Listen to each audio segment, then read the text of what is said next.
FBI Director Christopher Wray is defending his bureau's handling of intelligence before the January 6th attack on the U.S. Capitol. At a Senate Judiciary Committee hearing on Tuesday, Wray argued that the FBI did in fact warn other law enforcement agencies about the threat level the day before the riot. He added that an unverified intelligence report was even shared with the Joint Terrorism Task Force. And the information was raw, it was unverified. In a perfect world, we would have taken longer to be able to figure out whether it was reliable, but we made the judgment, our folks made the judgment, to get that information to the relevant people as quickly as possible, like I said, 3 different ways in order to leave as little as possible to chance. Now, I didn't see the report myself even until after the 6th, but the way in which it handled, at least as I understand it, strikes me as consistent with our normal process. So far, more than 300 people have been charged with federal crimes related to the insurrection. When asked about the ongoing danger posed by homegrown extremists, Director Wray said this about the most dangerous threat. Racially motivated violent extremism, specifically of the sort that advocates for the superiority of the white race, is a persistent, evolving threat. It's the biggest chunk of our racially motivated violent extremism cases for sure.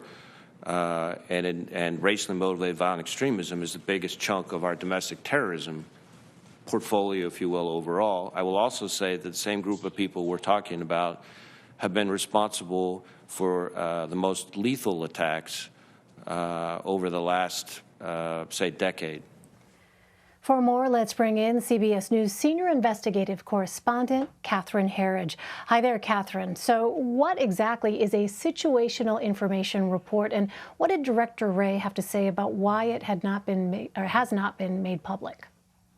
Elaine, a situational information report in law enforcement speak, they talk about an SIR, and this is a piece of raw intelligence. You can think of it kind of like a data miner alert. It's raw information that you haven't independently verified, but it's important enough that in this case, it was pushed out by the FBI in Norfolk, Virginia on the evening of January 5th. And today, the FBI Director Christopher Wray testified that it went out in 3 different ways. One was via email to something called the Joint Terrorism Task Force. That is the JTTF. It's like a fusion center with local, state, and federal officials. In this case, it also included the Capitol Police and the D.C. Police.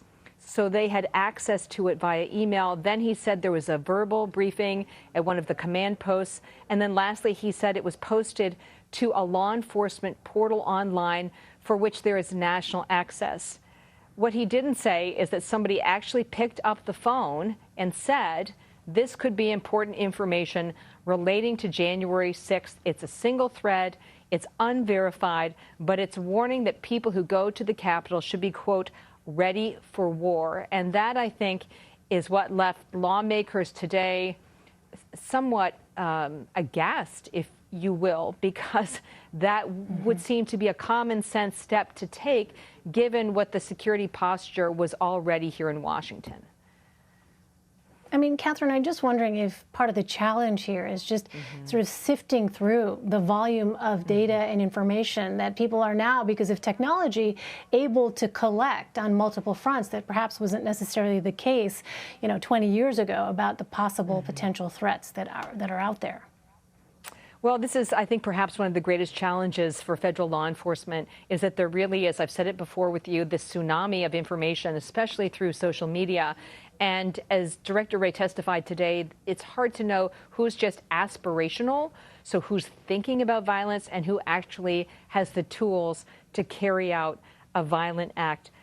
But all of that being said, what I've heard from my law enforcement contacts is that there has developed a culture in some circles where there's almost the oversharing of information. So then it makes it even more complicated to understand what really ought to have your attention and what really can be dismissed. And I think the greatest sort of challenge in this particular case is that you had a raw piece of intelligence. It was not a finished product, which is sort of a higher threshold in terms of credibility.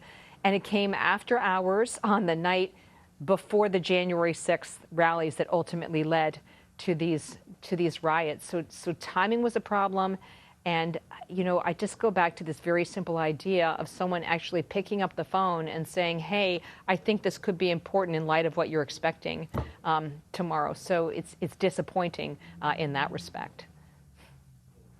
Catherine, at Tuesday's hearing, opening remarks from Republican Senator Chuck Grassley gave voice to what a number of Republicans have said, that the threat of left-wing radical groups like Antifa is understated. What did Director Wray say about that? This was really the first time I think I've heard Director Wray delineate the status of what appear to be criminal investigations into the violence that occurred last summer in Seattle and also in Portland, Oregon. He said that there are ongoing investigations into the tactics, the logistics, the coordination, and the financing of that violence. But what you know, even just looking through the court record, is that we have not seen the same sort of tempo of activity in terms of bringing criminal cases there as we have seen for the January 6th riots. But again, they're kind of apples and oranges. But what we heard from Director Wray is that they are also, the violence from last summer is also being investigated by the Bureau. Well, there are lingering questions about the death of Officer Brian Sicknick from injuries he sustained during the Capitol riot. Did we learn anything new, Catherine, about the events surrounding his death?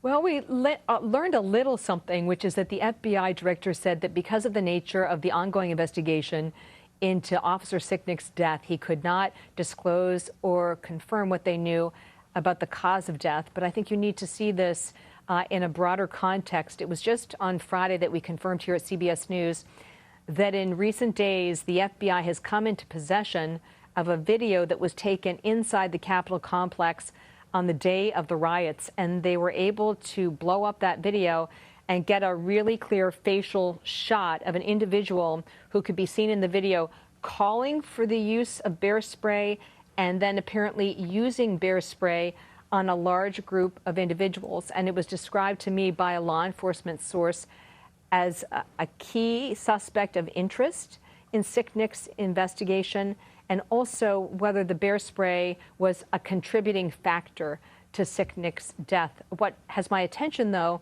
is that we're now several days past Friday, and there hasn't been a public release of that image by the FBI. And I understand there's a pretty significant internal debate as to the merits of doing that, and if it does happen, to what extent the individual should be tied to the Sicknick case.